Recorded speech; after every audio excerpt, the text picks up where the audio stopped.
Welcome to your 1.2 assignment. Let's go over some practice problems and then I'll show you which ones you need to do for homework. Real quick up here, let's review. We have two sets of rules. We have our outside rules and our inside rules. Outside rules are always up and down, vertical. Inside rules are always side to side, horizontal. Outside rules are always the same, what you think they should be. Up is positive, down is negative. Inside is always opposite what you think it should be. Left is positive, right is negative.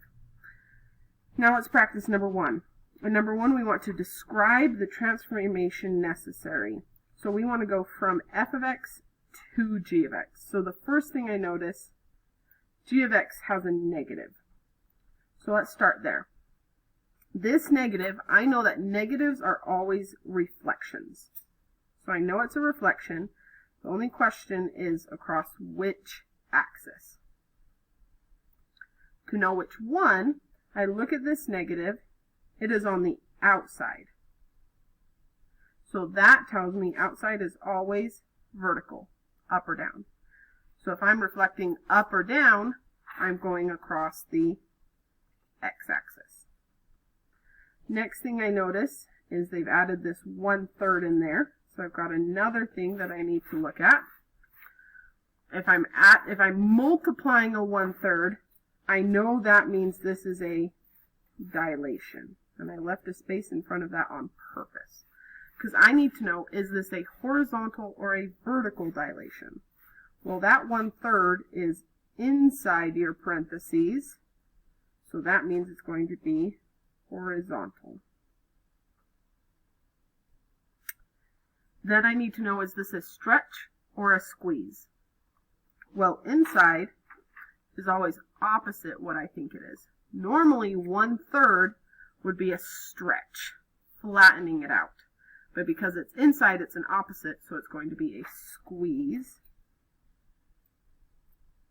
by my number 1/3. That's all for that one. Number two.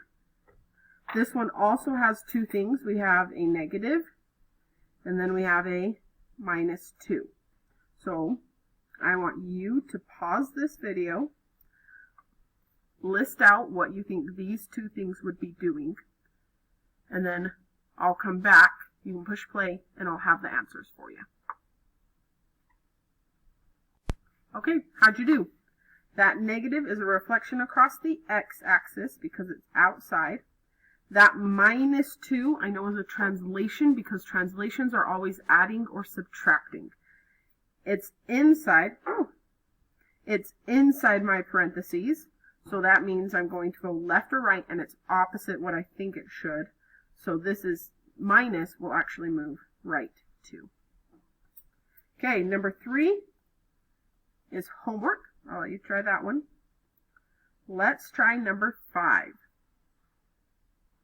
Number 5, this time we're doing the same thing, but we're looking at this in terms of a graph instead of equations. So this one's actually easier.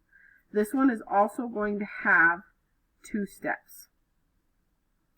I'm trying to get the blue graph to look like the green graph. So the first thing I notice is this blue graph needs to be reflected. I need to reflect it across the x-axis. Reflect across x-axis. Then the next thing, I need to move that black graph up 2. So if I'm moving up, that's a translation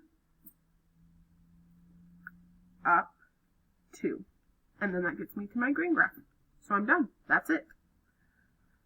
Knowing that, try number 6 on your own. Same thing, there are 2 steps. Pause the video, try it on your own, and then you can come back and check your answer. How'd you do? Should have a translation down 2 and then a translation right 1.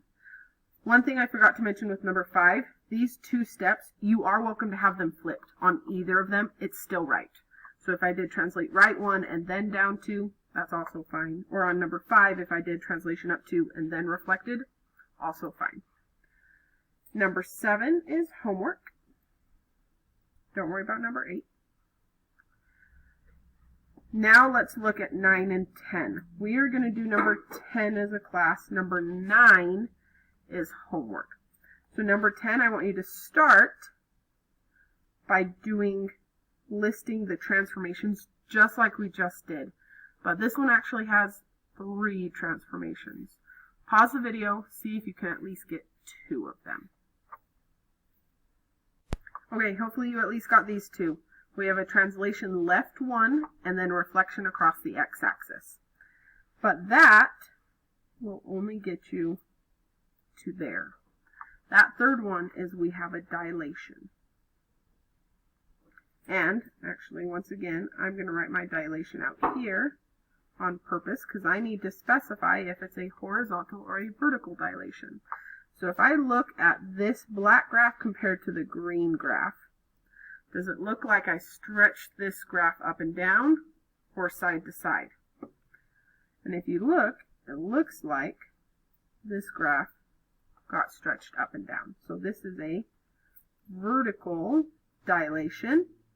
And now we need to know by what? So if you look right here, normally we go up 1 over 1. But on this one, we went down 2 over 1. So twice as much as the first one. So that means it's a vertical dilation by 2. That's all for these ones. In the next part, we'll look at the last page of your assignment.